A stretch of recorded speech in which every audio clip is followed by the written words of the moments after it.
What do you call a boomerang that won't come back? A stick. Okay, so last chapter 10 stressed me out because Yaz, the bunny, almost got eaten by Hound, but they were really lucky that Hound just softly carried him back and actually kind of rescued Yaz for the kids. So then at the very end of that chapter, the kids realized that Batty was nowhere to be found. So chapter 11 is called Another Rescue. As soon as Batty had decided she must find Yaz, she tried to do just that. She looked all over the Arendelle gardens for him, calling his name, begging him to show himself. 3 times she went all the way around the statues, the urns, the fountains, and beds full of flowers. But nowhere could she find a rabbit. Despairing, that means she was very upset, she was sure Yaz was gone for good. Now there was only one thing left for her to do. If only she could be brave enough. She was brave enough, she told herself sternly. Oh, there's an example of positive self-talk. She's telling herself she's brave. And so, at about the same time that Rosalind left the cottage with brownies for Cagney, Batty climbed over the low stone wall that marked the back edge of Arendelle Gardens. She was going home. Not to the cottage, to her real home in Cameron, where there was no Mrs. Tipton, no lost Yaz, no Cagney, no Carla, whose hearts Batty had broken. She would get there by nightfall and sleep in her own bed, and maybe, just maybe, by the time her sisters and father came home, they wouldn't be so angry at her. She knew the way. Arendelle was in the mountains and Cameron wasn't, so she just must keep going downhill. And whenever the land was flat, she must head toward the sun, for Skye had once said that Cameron was east of Arendelle, and that east, whatever that is, had to do something with the sun. Unfortunately, soon the sun was overhead and gave no clues whatsoever, but Batty still plodded on.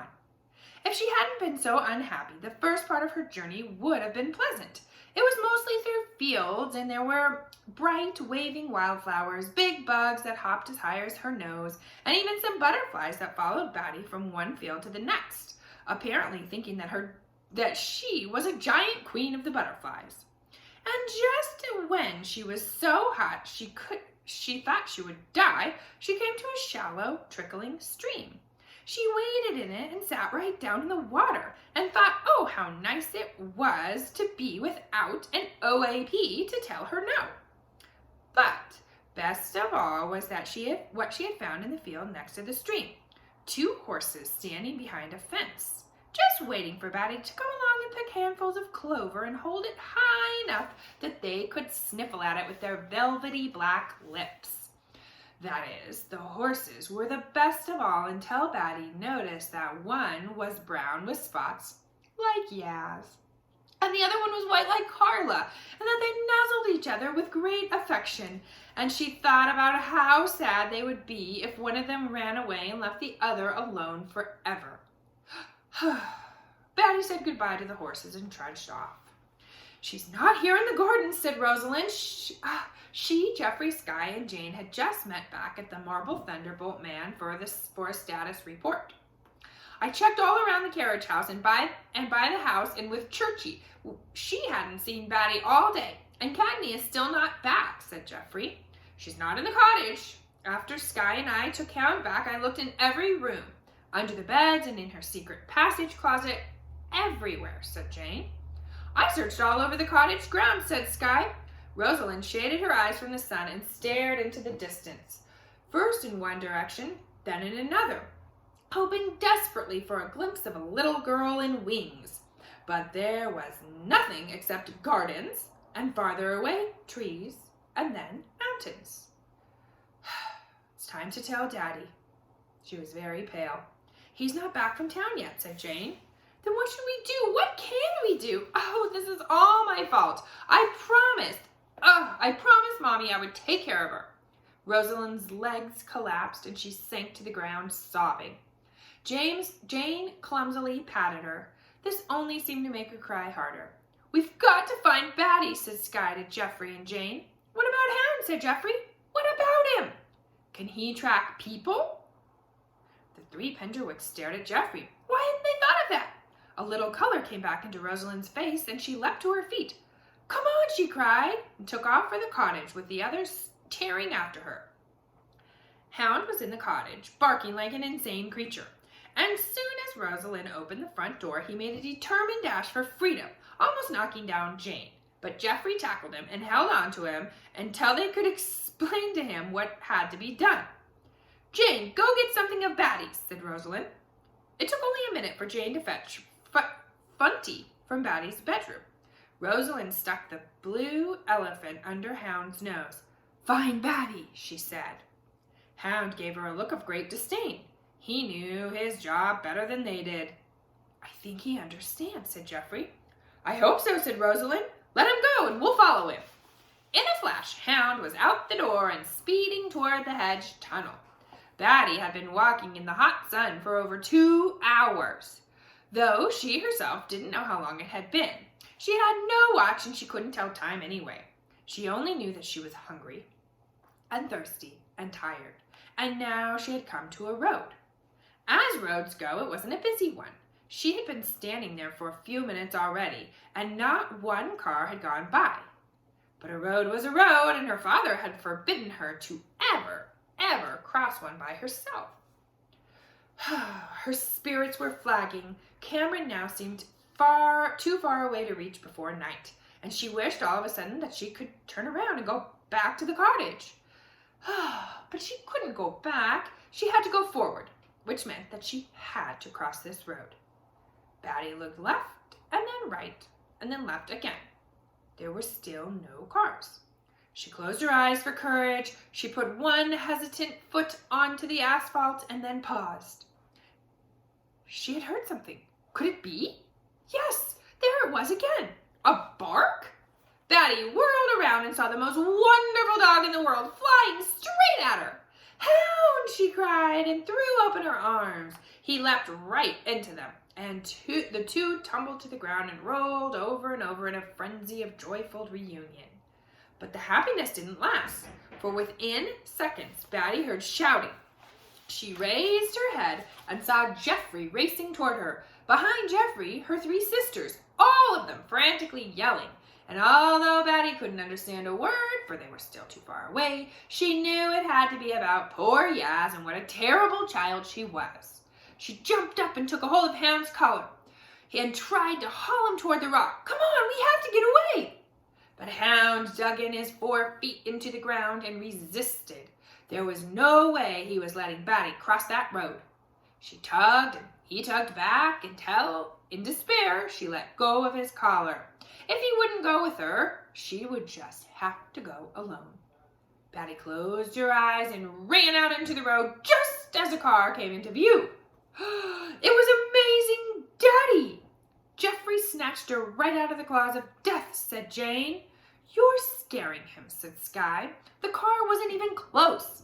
I was scared, said Rosalind. I was terrified.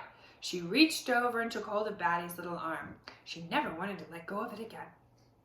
And Geoffrey gave me a piggyback all the way back to the cottage, said Batty, snuggling cozily with Bunty in Mr. Penderwick's lap. Now, Rosalind, tell me again how Hound rescued Yaz? Oh, we've already heard that 4 times. We need to put you to bed, said Mr. Penderwick. The family was still gathered around the kitchen table after dinner. No, Daddy, not yet, said Batty comfortably. A little while longer, then. Mr. Penderwick would have denied his youngest child nothing that night. But I need to talk to your sisters seriously. So no more Yaz stories for a few minutes, okay? Okay, said Batty, and she fell instantly asleep with her head on his shoulder. Mrs. Tipton called me this afternoon, said Mr. Penderwick. Uh-oh, said Skye. She was rightly upset about Hound racing around her gardens, and I apologized and assured her that that would never happen again. As it will not, he said, looking under the table at Hound, who was finishing off a steak grilled just for him. But that wasn't the difficult part of the conversation. Mrs. Tipton also let me know in strong language that I don't exercise enough control over you girls. Oh, said Rosalind, offended. What did you say? Said Skye. Here he is talking in Latin. I'll see if I can read it. Satis eloquente sapiente parum. His daughters looked at him with blank faces. Yes, well, Mrs. Tifton doesn't know Latin any more than you girls do. Thank heavens, it wasn't a particularly polite thing to say. Especially as she may be right. Of course she's not right, said Rosalind. Look at what happened today, he said. Could I have ever forgiven myself if we had lost Batty for good? But we didn't, said Skye. Mrs. Tifton doesn't know what she's talking about, Daddy, said Jane. You're a perfect father. Not perfect, Jane-o, said Mr. Penderwick. He shook his head. There's more. Mrs. Tifton seems to believe that the Penderwicks are a bad influence over Geoffrey. According to her, when she told him to go back to Arundel Hall after the hound incident, not only did he refuse, but he did not come home for another hour. That's because he was busy finding Batty, said Skye. I know that, and you know that, but Mrs. Tifton's idea is that Geoffrey is suddenly rebellious, and it's because of you girls.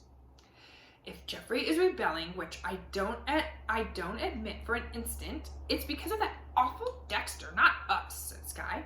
And Dexter is Mrs. Tifton's boyfriend, said Rosalind. He is not nice. Although, not as unnice as Miss Tifton, said Jane. Almost, said Skye darkly. It's a wonder she can even put up with him. People sometimes make unexpected choices when they're lonely, said Mr. Penderwick. Mrs. Tifton's lonely? Rosalind hadn't thought about that. Good grief, don't start getting all sympathetic, said Skye. We can't feel sorry for someone who thinks that we, the Penderwicks, are a bad influence on Geoffrey. We are not, are we, Daddy? Asked Jane. I see nothing in Geoffrey to make me think he's under any bad influence whatsoever, let alone yours. He's a great boy, and now that he's saved Batty's life, twice, added Jane. Skye frowned horribly to shut her up, but luckily Hound chose that moment to toss his steak bone into the water bowl, and the resulting flood distracted Rosalind and Mr. Penderwick. When the mess was cleaned up, Mr. Penderwick started again. As I was saying, in some cultures it is believed that when a person saves someone from death, he or she forever owns a part of that someone's soul. So Geoffrey is now linked to our family, whether he likes it or not. That's kind of romantic, said Jane. Romantic, schmomantic. What the heck would Geoffrey do with Batty's soul, said Skye. Batty opened her eyes sleepily. He could marry me, she said. Marry you? Jane and Rosalind laughed while Skye fell off her chair and rolled around on the floor like Hound when his back itched. Nevertheless, said Mr. Penderwick seriously. His daughters knew that tone. Everyone quieted down and Skye got back into her chair. We must remember that we are guests here at Arundel. I know that Mrs. Tifton is not the warmest of women, and the one time I met her with Cagney, she tried to impress me with her knowledge of Campanula persififolia. She pronounced it wrong. Well, that's beside the point. What I am trying to say is that whatever you think of Mrs. Tifton, you must be on your best behavior in her home. You're right, Daddy, said Rosalind. We will be perfect ladies. I won't, said Skye. I will, however, be gentlemanly. It's the same thing in the end, said Jane. It's not the same at all. Yes, it is. Enough. Take a seat. Mr. Penderwick stood up, Batty still in his arms. Let's all put ourselves to bed. It has been a long day. I'm so glad they found Batty and that she didn't walk all the way home.